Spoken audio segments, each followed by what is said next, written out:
I'm Howie Silberger, your political hitman here on Israel News Talk Radio. You could feel free to join in the conversation. Numbers to call in North America, 301-768-4841. In Israel, the number is 0265 Those numbers are always available. You can always find them right on top of the page on IsraelNewsTalkRadio.com. So what an interesting week this Howie, has been. Howie, Yes. I apologize. That's I okay. goofed up.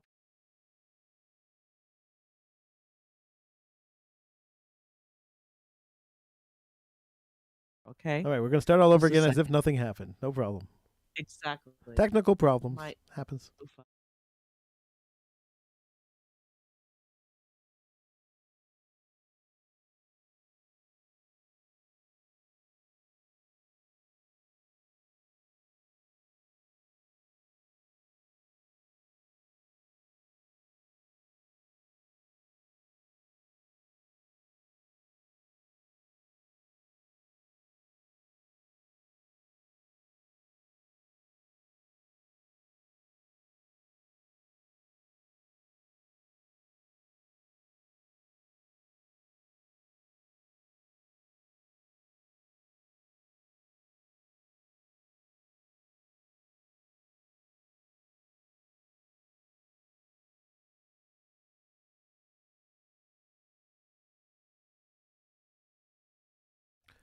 I'm Howie Silberger, your political hitman here on Israel News Talk Radio. You could feel free to join me in conversation. Numbers to call in North America, 301-768-4841. In Israel, the number is 0265 Those numbers are, of course, available on the top of the page at IsraelNewsTalkRadio.com. It's been quite a week, quite an interesting week. A couple of days ago, I saw this article, and it just blew my mind. It absolutely blew my mind. The article appeared in the Jerusalem Post, and it's very rare that an article in the Jerusalem Post would blow my mind. So it's an extremely rare thing. But this article blew my mind. The headline of the article was, Iran commander threatens to kidnap and enslave Netanyahu. So the IRGC commander, Mojtaba Fada, said that Iran would frog march Netanyahu to Iran wearing a leash and a slave collar. Okay, this blew my mind. Now I'll tell you why. First of all, who advocates slavery in 2022? That's really a strange thing to be saying, that we want to take this guy, put him in a slave collar, and make him our slave. That seems to be an odd thing to say in 2022. Where wokeness has taken over 90% of the world, and talking about slavery, even in a historical context, is a big no-no. So for a commander of an army, for a country, speaking on behalf of a country, says that he wants to take the leader of another country into and put on a slave leash and a slave collar and frog march him to their country so he could be a slave to them for the rest of his life, seems to me to be a little politically incorrect. Maybe a little against woke culture. But alas, the target of the comment was Benjamin Netanyahu, the soon-to-be past and current and forever Prime Minister of the State of Israel. So the world hasn't freaked out. The only article I've seen covering this particular story was in the Jerusalem Post. In North America, it's the only article I've seen. It seems odd. It seems crazy, if you ask me, that a leader of a United Nations recognized country could threaten the leader of another United Nations recognized country, and there'd be no condemnation at the United Nations. There'd be no comment from the Security Council. There would be no comment from Israeli allies who say, "Hey, wait a second, you can't say that about the leader of another country, about the leader of one of our allied countries, about a leader of a country that we support, that we like, that we give money to, that we supply arms to. You can't do this. This is unacceptable. This is unheard of. Whoever heard of a commander of a military chief in a country saying that they want to frog march in a leash and a slave collar the leader of another country, and there's no condemnations? Nobody. I did a sweep. I did a search. There's no condemnations. Nobody cares that Iran wants to kidnap the past and future prime minister of the state of Israel and put him into slavery in Iran. Now let's put aside for 1 second. Well, we'll come back to it, but we'll put aside for just a second the idea that slavery exists in the world, which it does, mostly in countries that America liberated. But we'll put that aside for half a second and think about how insane this threat is. And how insane, extremely insane, the world reaction to this threat is. So Iran has been threatening to annihilate Israel for years. This is not a secret. Netanyahu pointed this out last time he was prime minister. That Iran has been threatening to destroy Israel for as far back as we can remember. And the world has done nothing, really, nothing at all, except for sign a nuclear deal where Iran could produce nuclear weapons, of course. Because why not help the people who want to destroy Israel? So let's give them some nuclear weapons and see what happens there. So aside from that, nothing else has really happened to Iran with their threats to commit genocide against the Jewish people of Israel. So I always believe my enemy when they tell me they want to kill me. I always believe my enemy when they say they want to destroy my country. I always believe my enemy when they say they want to kidnap the future and past prime minister of the state of Israel and frog march him to their country in a leash and a slave collar. I believe them. I believe it's a threat. I believe it's a real threat, and I believe that it should be taken seriously, even though it sounds ludicrous, doesn't it? But it should be taken seriously. And why the world is not taking it seriously, even Israel's really not taking it all that seriously, why they're not taking it all that seriously is beyond me. Because we don't learn from our mistakes. We never learn from our mistakes. And this is really the problem I have with world politics, the problem I have with society in general, is that we don't learn from history. We don't teach our kids the value of learning history, and that's the problem. I remember a couple of weeks ago I told you a story about a grade 5 student who came up to me and said to me, hey, why do I have to learn history? What is the purpose of learning history? The purpose of learning history, I can answer it right now, that the purpose of learning history in school, any history in school, is to understand and understand clearly that when one side says we want to destroy the other side, and one side says we want to take the leader of the other side and enslave him and kill him, they mean it. They mean it. There should be no debate. There should be no thought that somebody who says we want to go and destroy somebody else and destroy another country doesn't mean it. Of course they mean it. And they will do it given the opportunity. So if we could learn that lesson, and that is the only lesson of history that's important. Everything else is just story. But that is the important lesson of history, that that everything happens in cycles. So, 50 years ago, 100 years ago, somebody said, I'm going to go destroy these people, and then they went and destroyed these people. Then you got to believe everybody who says, I'm going to go destroy these people. The precedent's been set. And the second we start ignoring genocidal maniacs that are calling for the genocidal murder of people, any people, the second we start ignoring that, then what we're doing is we're setting ourselves up for another genocide. We're setting ourselves up for a genocide. Because trust me, it might take 5 years, 10 years, 15 years. Iran will eventually get around to attacking Israel, get around to trying to fulfill their goal of destroying Israel. I remember maybe 25 years ago, Ayatollah Khomeini, the late Ayatollah Khomeini, was interviewed on 60 Minutes with Mike Wallace, the late Mike Wallace. And the interview was fascinating, and I can't find it anywhere. I've searched high and low. I can't find this interview anywhere. But it was on to 60 Minutes about 25 years ago, where Mike Wallace asked Ayatollah Khomeini, he asked him, he said, you have nuclear bombs, or you want to have nuclear bombs, because even back then they were talking about nuclear bombs.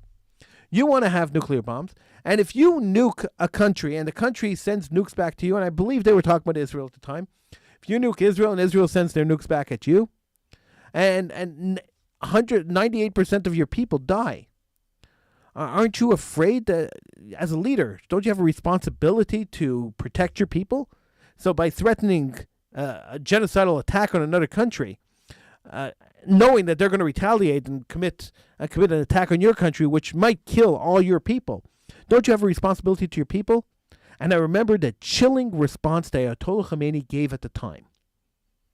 The Ayatollah Khomeini said, and if you can find the video, please send me the link. I'd like to see it. Again, the Ayatollah answered, he says, I'm not afraid of that.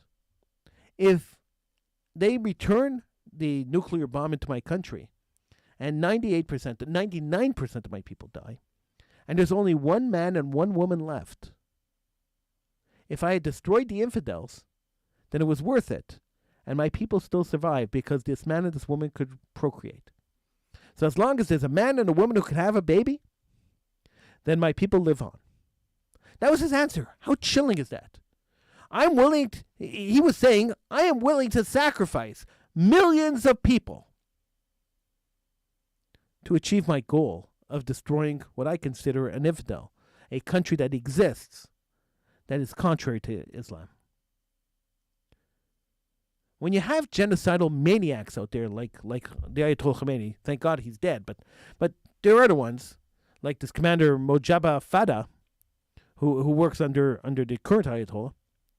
When you have these guys that exist, that believe that their philosophy, their ideology comes before anything else, and that they could go and kill people because they disagree with them, and they don't believe in the same things that they believe in, then you got to take them seriously. You can't just ignore it. And the world ignoring it, and no condemnations, and no concern really that this is a serious threat, is very concerning to me. Because we all know that when there's a threat in the Middle East against Israel, there's a threat against Jews right across the world. That the attack doesn't only happen in Israel, but happens right across the world to Jews everywhere. So we got to be vigilant. We got to watch this stuff. We got to understand that we are not safe. That there are people out there who want to commit a genocide against us again. One genocide last century wasn't enough. They want a second one. And then a third one. They want to finish the job that the Christians and the Nazis didn't finish. This is their goal. And they could tell you all they want, that we separate Jews from Israel and Israel from Jews. But as long as Jews around the world are being attacked, and they are on a daily basis, there is no separation at all. I'm Howie Silberger. This is Political Hitman on Israel News Talk Radio.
I'm Howie Silberger, your political hitman here on Israel News Talk Radio. Feel free to join in the conversation.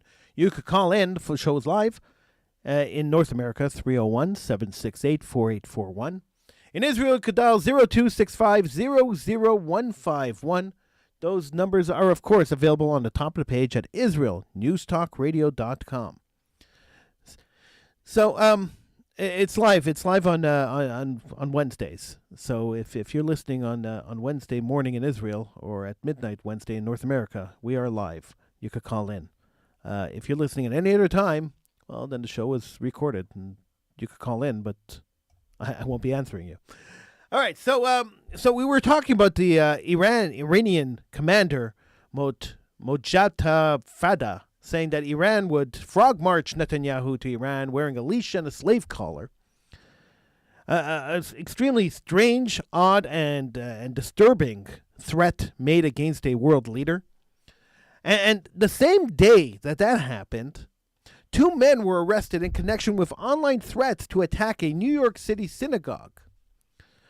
So once again, Jews in New York are in danger of being attacked. So Iran, I don't know if there's a correlation, but there's usually some kind of connection here, and I can't imagine that the connection is a very tight one. But when a world leader, when a world Jewish leader, the leader of the Jewish state is attacked, is threatened harshly by another country, and then Jews are attacked in New York City, there's usually a correlation between the two. Although Jews have been attacked in New York City for a couple of years already, unfeathered attacks against Jews in broad daylight, nobody seemed to care.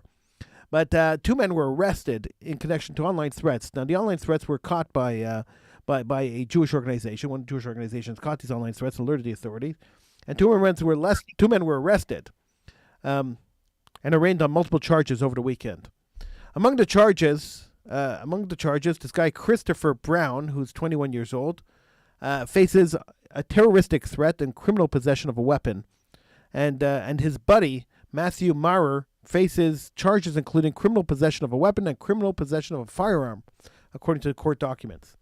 Now, they were both denied. One was denied bail, and the other one was bail was set at $150,000 cash or a $300,000 bond. I don't know why.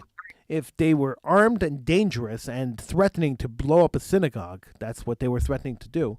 Why anybody would be released on bail? But that's New York, and New York has this law that says, if you commit a criminal act, they don't hold you in prison. Now, as alleged, the two defendants possessed a firearm, a high-capacity magazine, ammunition, and an 8-inch long military-style knife. One of them had a swastika arm patch, a ski mask, and a bulletproof vest, amongst other things. They were picked up at Penn Station as they were getting off a train at Penn Station on the way to the synagogue to use their weapons at a Manhattan synagogue. Now, New York Police Commissioner Keechant Sewell announced the arrest of the two men in a statement on Saturday. So they were heading to the synagogue on a Saturday morning where they knew that the synagogue would be busy. And they were going to attack the synagogue and kill Jews. That was the goal, right? And they moved. The authorities found him in Penn Station and moved quickly to arrest him. And it is extremely, extremely, extremely disturbing that this happened in New York. Yet again, New York City, a city where Jews have been attacked on the streets in broad daylight, where the governor of New York and the mayor of New York blamed Jews for the COVID outbreak, and where the largest Jewish population outside of Israel lives. It's kind of left to their own devices to protect themselves when these threats and these accusations were made against them. And once again, the world Jewish community has been pretty quiet about us, and people outside the Jewish community just don't care. But two men actually were caught in Penn Station with guns and knives on their way to Manhattan to kill Jews. This is 2022, folks. If you misgender someone, you could go to jail. But you could get onto a metro, or into a subway or into a bus with a knife and a gun, and you could get bail. and be back out on the street so you can go and kill more Jews. 2022, right? Yeah. It's shocking. It should be shocking to everybody. It should be shocking to everybody in a world where everything is offensive and everybody's so sensitive about everything. Nobody seems to give a darn about Jews. Nobody cared. Really, nobody cared that the Iranian commander threatened the upcoming Prime Minister of the State of Israel. Nobody cared. Absolutely nobody. I mean, the police arrested 2 guys with a gun. That's commendable. But nobody else really cared that 2 guys with a gun and with bulletproof vests and machetes were on their way to the synagogue on a Saturday morning, where Jews pray, Shabbat, Jews pray. They were going there to kill Jews. It's terrifying. It's terrifying. And then I do show after show after show on the show talking about the dangers that Jews face in North America. I spend my time sitting here talking into this microphone and telling you that life in North America is coming to an end for Jews. And I get emails after I do these shows. I get emails, and the emails tell me, say, Howie, what are you talking about? I live safely. I live in New Jersey. I'm safe in New Jersey. What are you talking about? I live in Kentucky. I'm safe in Kentucky. What are you talking about? What are you talking about? And then a story comes out that 2 men, armed to the teeth, were on their way to a synagogue on a Saturday morning to kill Jews. Now, you could say this is an isolated incident, but it's not. We know it's not an isolated incident. How do we know? Because earlier in the day, a whole lot of black Hebrew Christians, they call them, I don't remember what they call it, black Hebrews, claimed to be, had a big demonstration where they marched around saying, the Jews are not Jews, we are the real Jews. It kind of sounds a little bit like the Nazis that were in Charlottetown just a few years ago, who were chanting, the Jews will not replace us. So the Nazis did not want the Jew. They didn't want to be Jews. They didn't want the Jews there at all. And these so-called black Hebrews, which are really an offshoot of the Nation of Islam, Louis Farrakhan's racist group, an anti-Jewish group, these black Hebrews, we're saying the exact opposite. Well, Jews that are now Jews, the Jews that call themselves Jews today, are imposters. We're the real Jews. So the imposter Jews have to get lost. So how do you get lost? You send men with machine guns to synagogues to kill them. Because remember, the theory is always, and the theory has always been, that if you can't accept my point of view, if you don't believe what I believe, then you don't deserve to live. It used to be that you don't deserve to express your opinion. But it's now moving to, if you don't agree with what I believe, then you don't deserve to live. If you're a little different than I am, then you don't deserve to live. And Jews will always be different. We are always a different people. It's amazing when people call Jews whites, and then you just think back 50, 60 years ago, and the Nazis said, well, you're not white, you're Jewish. And so we're going to have to kill you because you're not white. It's mind-blowing that we live in a world which cares so much about everything. Go and leave a dog in a car for 10 minutes while you go to the washroom on a long trip. And some idiot's going to be standing there taking a picture of your car and screaming that you're abusing your dog. But 2 men could be on a subway with guns and knives heading to a synagogue. And there's no major outcry. The Jewish organization that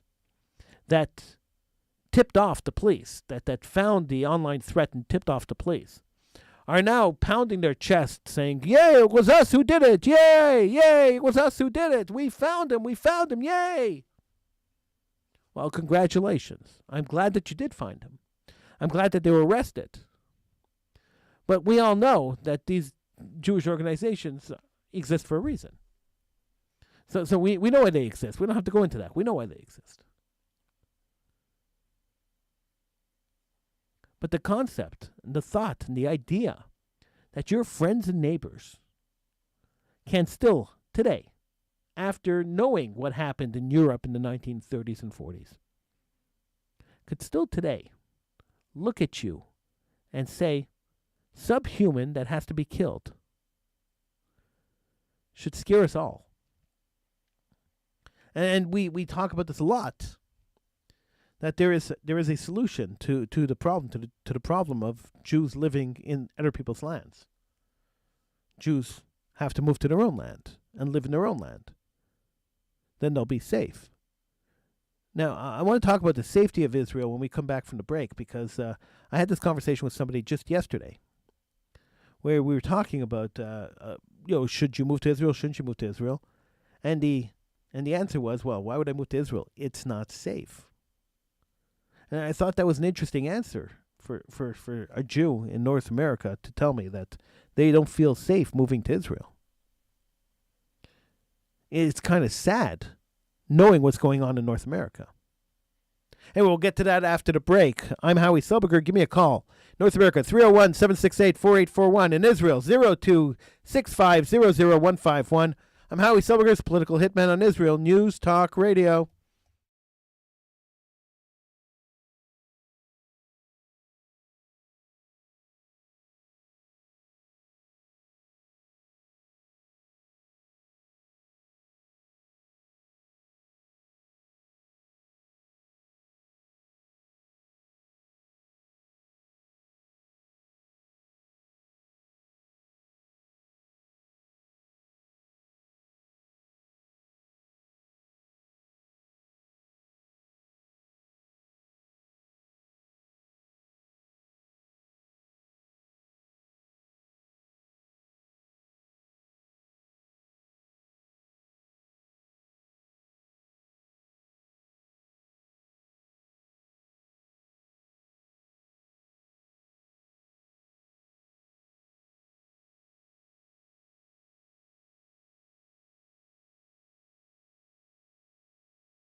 I'm Howie Silberger, your political hitman, here on Israel News Talk Radio. Feel free to join me in the conversation.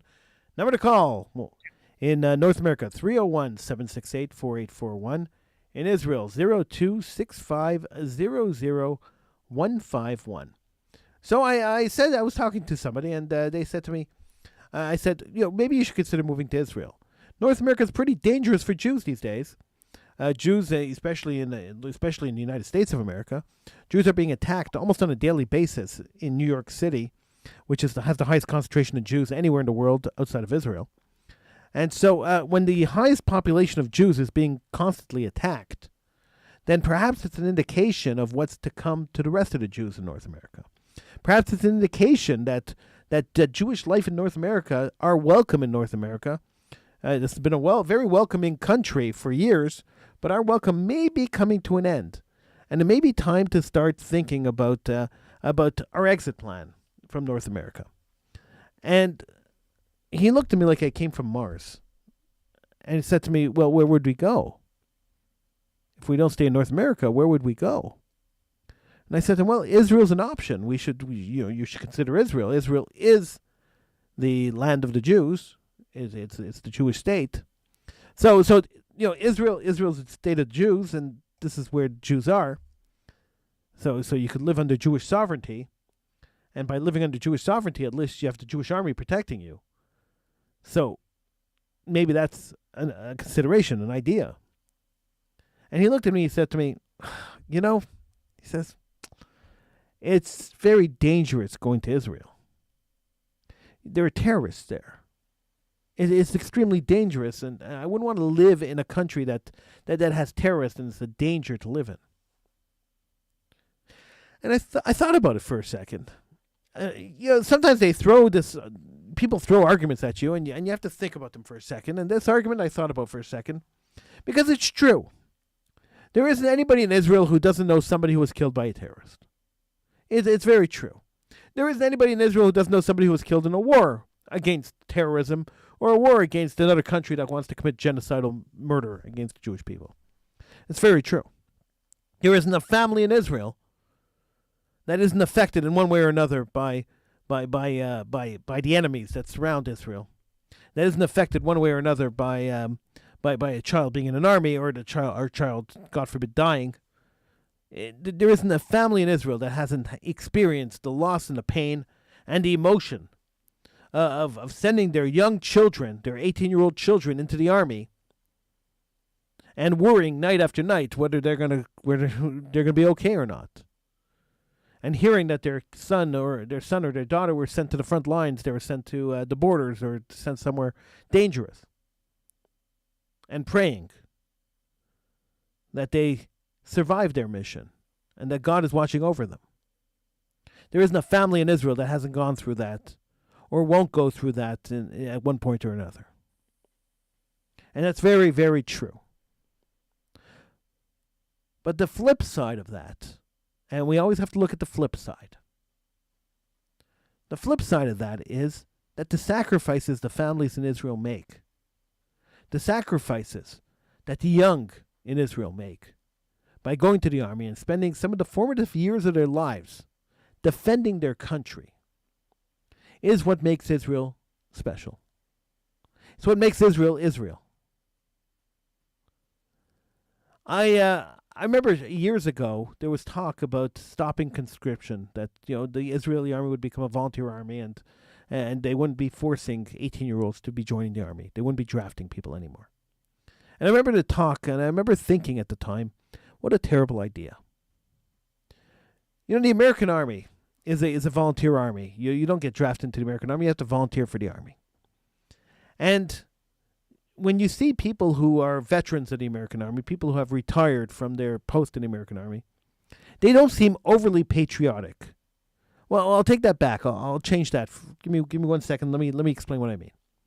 So some veterans come out super patriotic, like to the point where they're nuts about it. And some veterans come out not patriotic at all, not caring about the country, saying that they served their time and it was not a very good experience. They never want to be able to do that. They never want to do that again. They want to have nothing to do with the country. And you don't see that too often in Israel. I mean, it happens in every country, but you don't see that as much in Israel.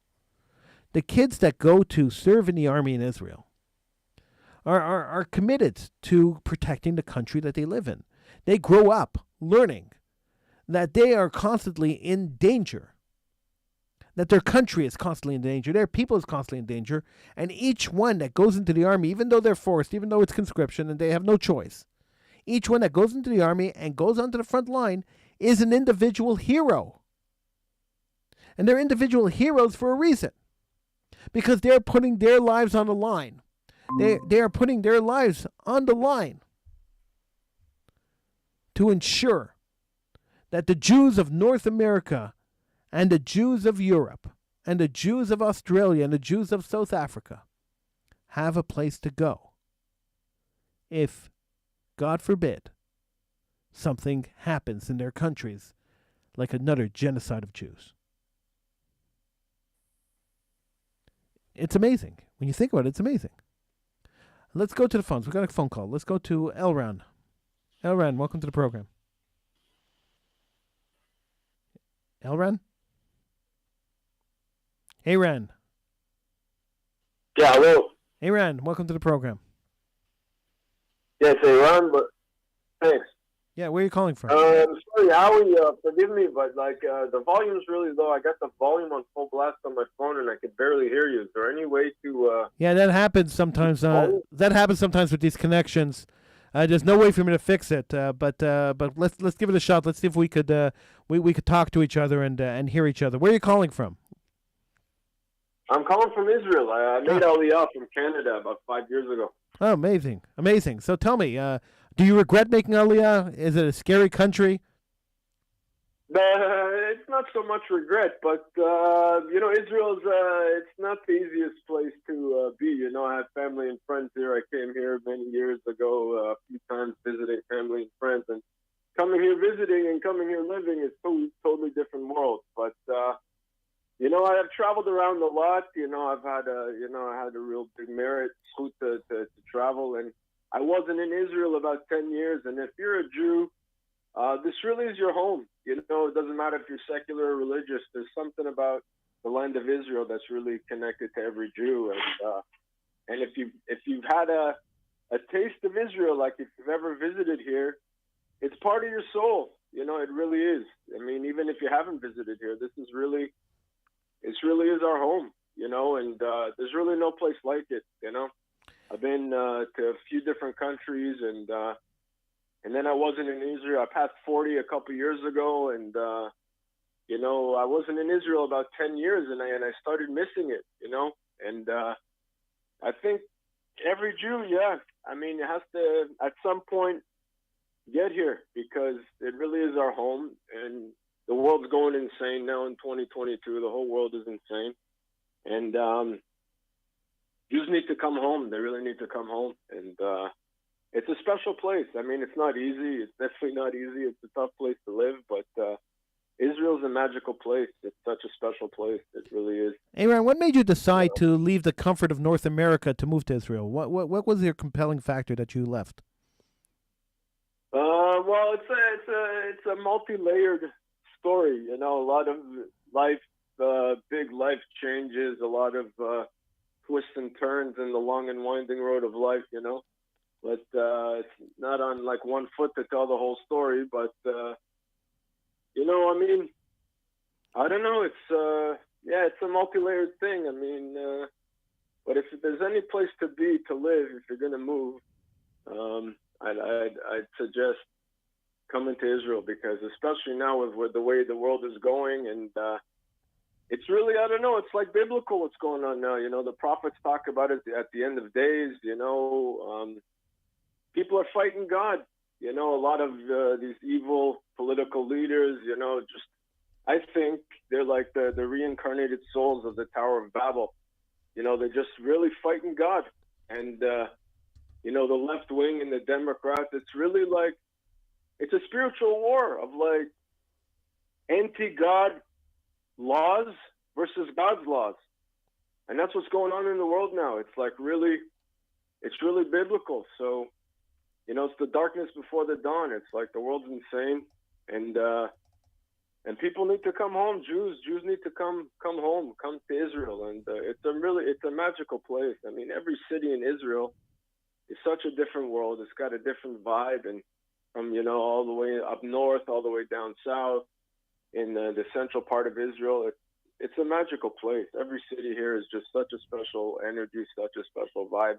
You can definitely find all the different kinds of people from all over the world are here, and all the different, like, if you need something that's a little more chilled out, you can go up north or down south. If you want a little more action, you can stay in the central part of Israel, and it's a magical place. It's not easy, but it's a magical place, and it's the home of every Jew. It really is. Our soul is connected to this land. So I highly recommend to all the listeners out there to at least visit Israel. Make a pilot trip, and you'll get a taste, and it won't leave you. I promise. It's like really, it's a special place. Israel is a special place, and the divine providence, the hashgacha pratit that you see here, the people you meet, the discussions you have, it's really a special thing. It's a special thing.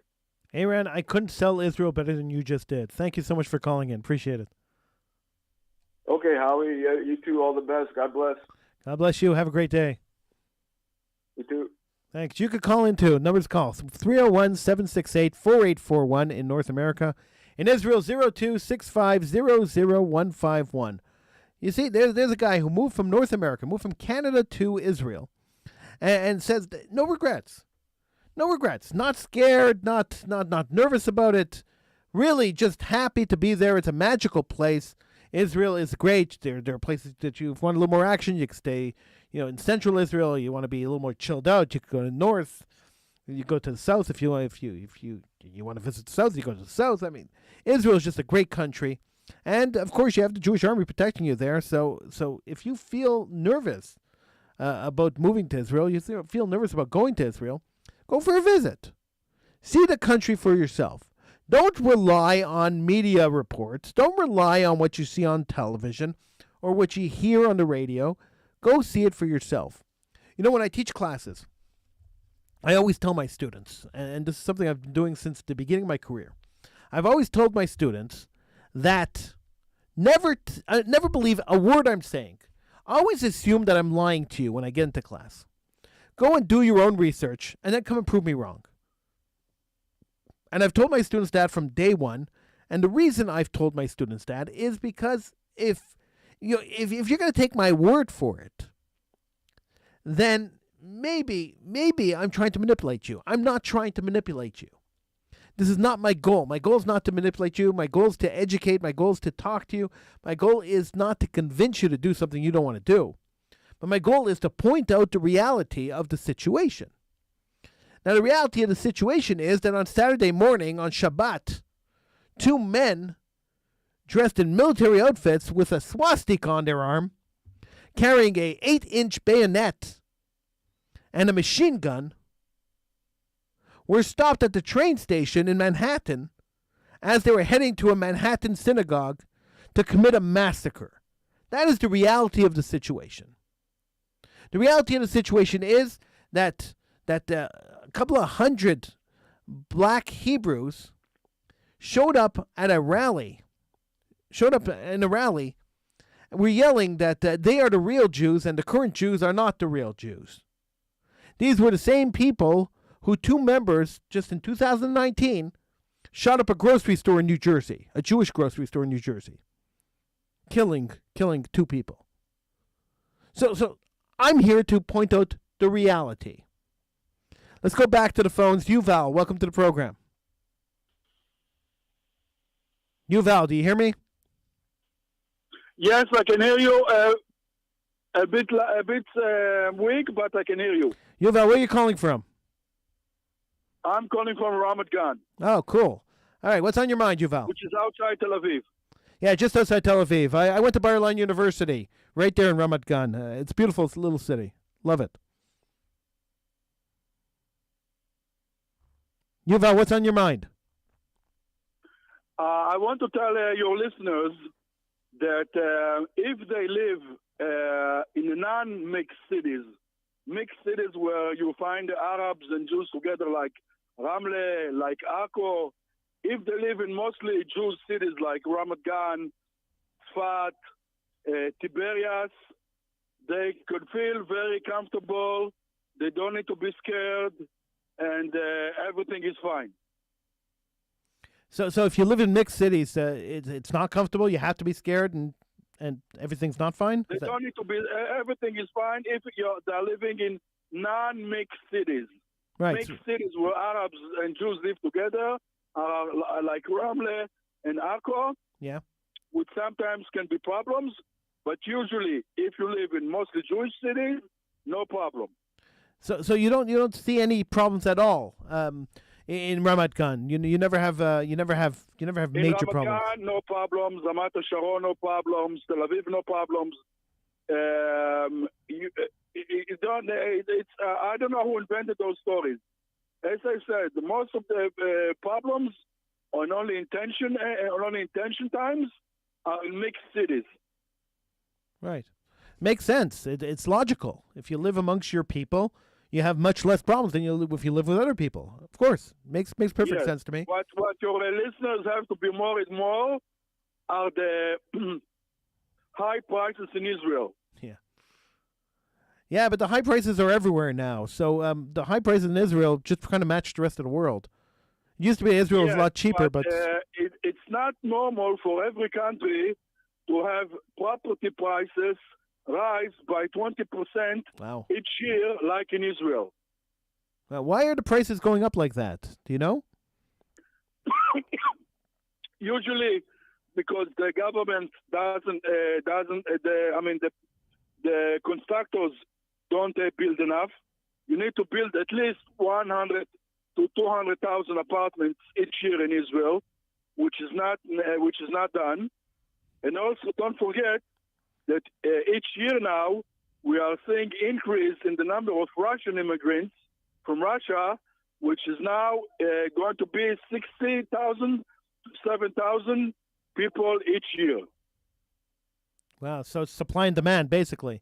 There's not enough supply and there's a big So demand. I recommend your people, if they want to go live in Israel, buy a home as soon as possible because prices are rising and sharply. Yuval, that is a great piece of advice. Thank you so much for calling. Appreciate it. Thank you. And thank you. Thank you. If you could get in on the conversation too, 301-768-4841 in North America, 0265-00151 in Israel. Feel free to call in. Yuval's correct. If you live in cities that are mostly Jewish, you have much less problems than you live in mixed cities. It makes perfect sense. Especially during tension times, you have much, much, much less problems. So Yuval feels safe. Iran felt safe. So the argument that Israel's not a safe country is a fallacy. It's a fallacy made up by a media that's anti-Israel.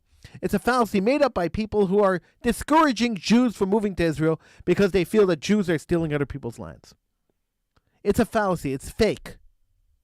Many of the reports you see about Israel and about terrorism in Israel and about people who are committing terrorism in Israel are manufactured stories because those stories tend to get eyes, tend to get a lot of viewers and a lot of eyeballs, and that's why these stories exist. And they're meant to scare North Americans. They're meant to scare you because the agenda is to vilify Israel. So as long as you see these stories that Israel is the oppressor and that these people are fighting back because Israel's oppressing them, you're meant to be scared. And being scared is a natural reaction, but you have to understand that it's propaganda and it's not true. And the only way to understand that, and I'll repeat this over and over and over again, I don't mind repeating myself, the only way to understand that this is all propaganda and not true is to actually get on a plane and go to Israel and look for yourself. Give it a try. Go on vacation. And then realize that this is the place that you should be. It's a no-brainer, really, when you think about it. It's really a no-brainer at all.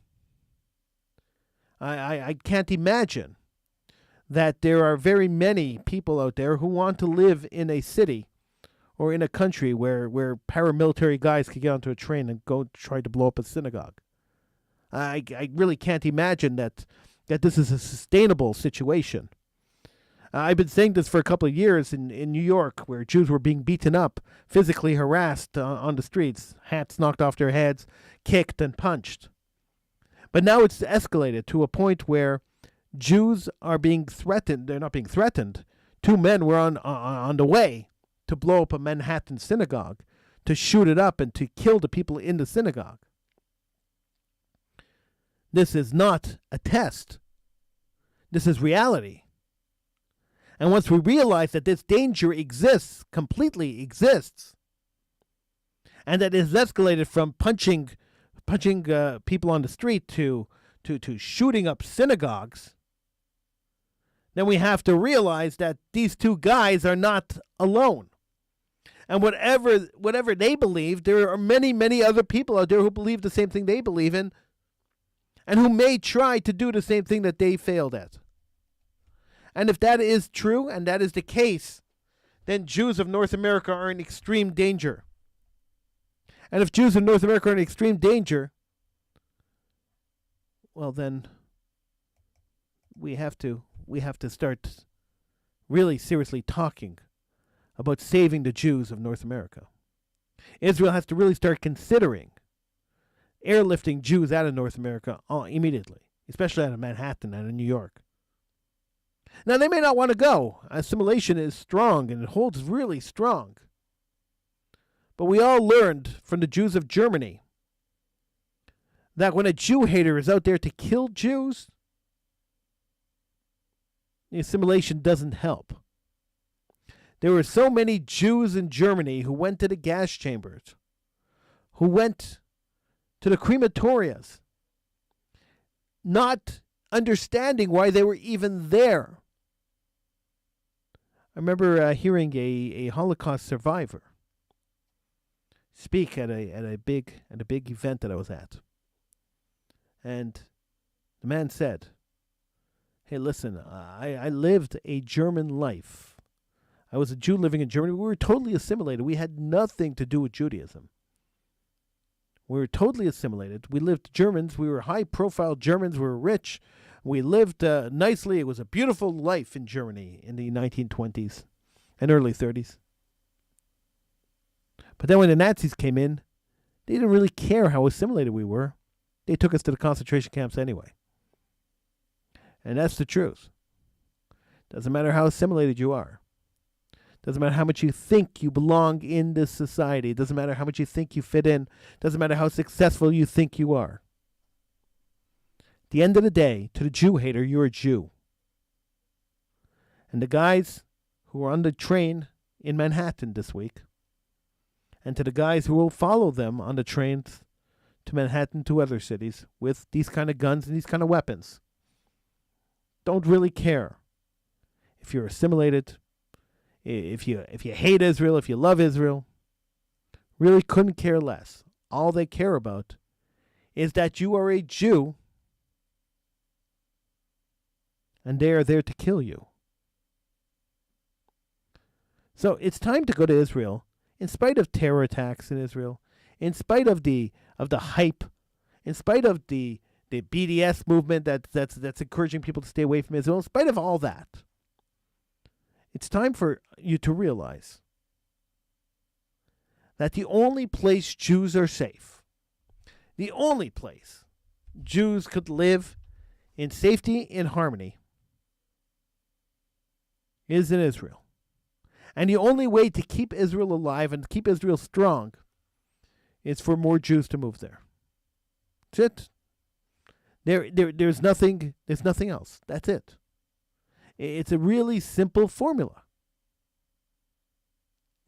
We just have to realize it. We just have to understand it.